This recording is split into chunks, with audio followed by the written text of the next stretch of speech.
pessoal, como vai nossa república? Hoje nós vamos tirar algumas dúvidas com relação ao futuro do Brasil, ao futuro da monarquia no Brasil. E para isso eu trouxe um convidado que é advogado, por isso ele tem propriedade para falar do assunto, é o Conde Dom Danilo de Andrade. Tudo bem, Dom Danilo? Boa tarde, Débora. Muito prazer estar aqui com você hoje. Eu que agradeço. Obrigada pelo convite, por aceitar o meu convite aí para estar falando para os monarquistas e para os simpatizantes sobre essas dúvidas que a gente tem. E eu já começo fazendo uma pergunta. Diga lá. Eu vi que você participou aí do ressepultamento dos corpos dos nossos imperadores, Dom Pedro I, Sim. há 7 anos atrás, né? Faz um tempinho. Eu queria que você contasse um pouco como que foi. Foi um convite? Você foi representar a família imperial? Então, naquela altura, a família imperial era assistida por um secretário chamado Sr. Jean Alex Tamazato. E ele me convidou para que participasse da cerimônia do ressepultamento dos primeiros imperadores do Brasil, Dom Pedro I, que é Dom Pedro IV de Portugal, Dona Leopoldina, mãe de Dom Pedro II, e de Dona Amélia. E foi feito um documento, eu não me recordo muito se esse documento foi confeccionado ou não pela Casa Imperial, e eu assinei ali, representando a Casa Imperial, aquele fechamento dos primeiros imperadores e ressepultamento dos primeiros imperadores do Brasil. Para mim, enquanto monarquista, foi um momento de grande euforia e me senti muito honrado e honrando também o nome da minha família. Com certeza. Doutor Danilo, a gente tem uma dúvida, porque recentemente você deve ter acompanhado a sugestão, né, da sugestão legislativa 18 de 2017. Sim. E lá a gente, no site do E-Cidadania do Senado, a gente pode pedir um referendo para a restauração da monarquia. Certo. Eu queria que você explicasse, na prática, no que essa iniciativa pode aí ajudar na causa monárquica. Vamos lá. Quando eu falo de monarquia e o advento da monarquia como futuro para o Brasil, eu entendo que esse advento seria o mais apropriado, né? Pela missão histórica, pela própria formação do povo brasileiro, dos estreitamentos da questão territorial do Brasil. A forma como o Brasil se deu é uma forma monárquica, isso não há discussão. Porém, nós temos a questão jurídica que hoje está vigente. Então, quando a República ela foi implantada através de um golpe republicano, no dia 15 de novembro de 1889, foi feito um ato jurídico pelo Rui Barbosa, um grande jurista da época, dizendo o seguinte, que aquela república implantada seria provisória, que deveria consultar seu povo se em um ano queria continuar com a república ou se desejaria a volta da monarquia. Portanto, de 1889 até 1993, que é a data do plebiscito, a república ela correu na ilegalidade. Porém, quando do plebiscito feito e a República saindo vencedora deste referendo popular, legalizou-se a questão republicana como forma de governo no Brasil. Então, não há ilegalidade de 93 do plebiscito até hoje, 2018, com relação à República. Já é sabido que não é o melhor sistema para governar este imenso país. Haja vista tantas reformas, tantas foram as constituições que foram mudadas e o atual sistema político e econômico que vive o Brasil nos nossos dias.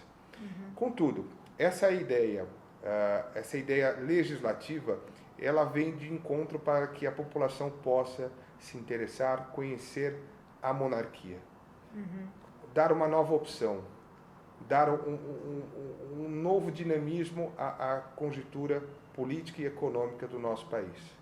Mas ela não é o mecanismo jurídico mais adequado, porque deveria ser feita através de uma nova constituinte, uma nova constituição. Essa é a ferramenta que nós temos a partir do momento em que a República tornou-se cláusula pétrea.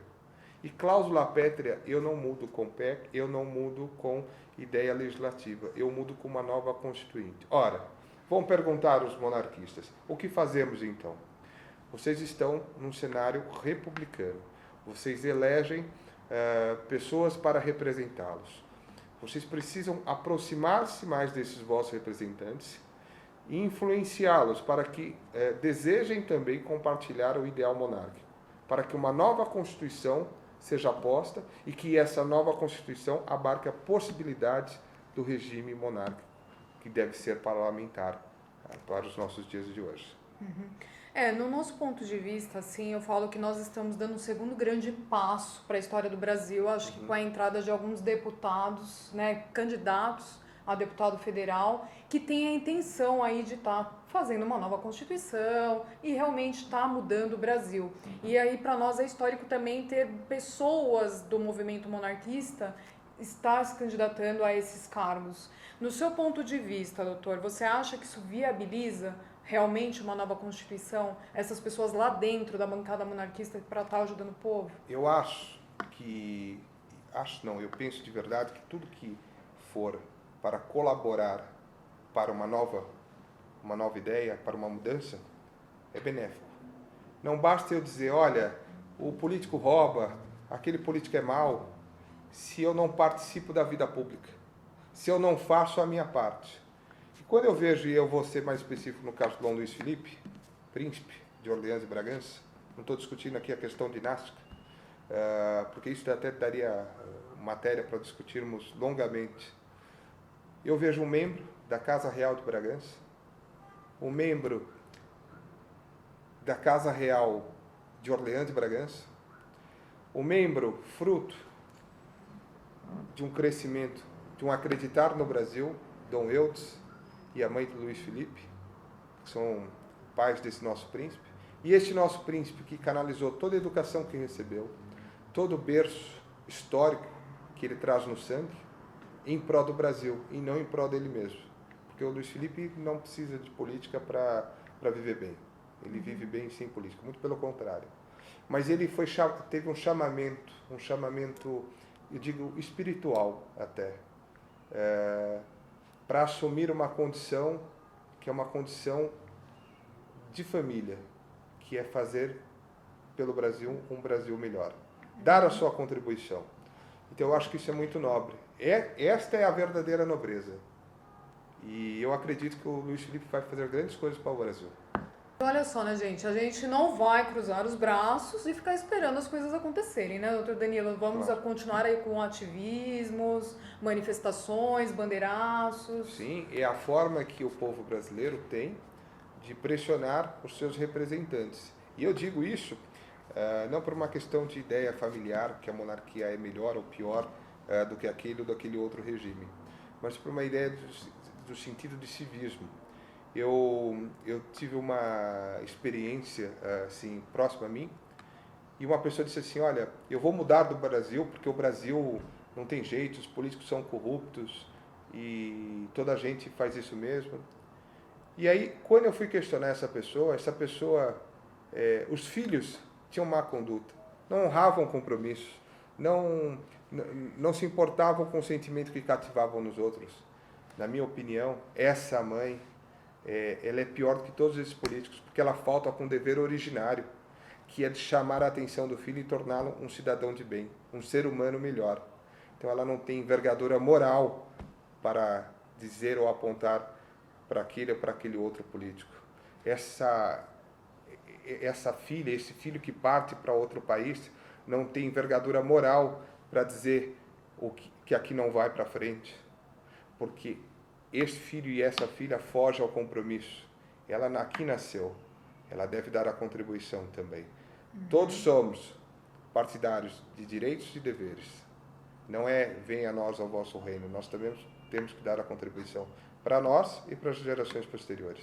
Com certeza, não vamos só ficar reclamando aí dessa república de bananas, vamos fazemos a nossa parte. Fazer a nossa parte. Doutor Danilo, para finalizar, gostaria que você deixasse alguma consideração para as pessoas que estão nos assistindo, alguma mensagem, né? Esse ano é um ano importante para o Brasil, um ano político, então eu queria que você, como conde, até mesmo como advogado, passar uma informação aí para as pessoas se conscientizarem aí nesse ano tão importante para o Brasil.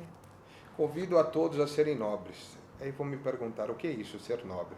Ser nobre é ato, é conduta, é retidão, é resignação. Convido a todos a serem nobres na hora do voto, a escolherem representantes melhores, representantes mais cultos e mais preparados para os ditames que o Brasil vai enfrentar daqui para os próximos anos. Muito obrigado pela oportunidade. A gente que agradece. Obrigada, doutor Danilo. Obrigada, gente. A gente se vê na próxima, tá bom? Beijão. Tchau, tchau. Tchau, tchau.